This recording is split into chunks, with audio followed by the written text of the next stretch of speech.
హిందూగా జీవించాలంటే పన్ను కట్టాల్సిన సమయం. ఈ దేశ శ్రమ బాద్షా పాదాల కింద నలిగిపోతున్న సమయం. ఒక వీరుడు కోసం ప్రకృతి పురుడు పోసుకుంటున్న సమయం. గోల్కొండ నుండి 8వ వాడు బయలుదేరాడు. వాడు ప్రాణాలతో ఢిల్లీ చేరుకోకూడదు.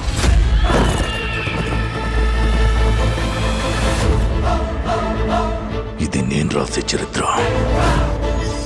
సింహాసనమా, మరణ శాసనమా? ఈ భూమి మీద ఉన్నది ఒక్కటే కోహినూర్. దాన్ని కొట్టి తీసుకురావడానికి తిరుగులేని రామబాణం కావాలి.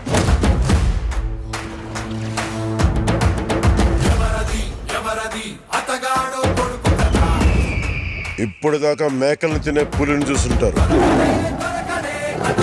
ఇప్పుడు పులుల్ని వేటాడే బెబ్బుల్ని చూస్తారు.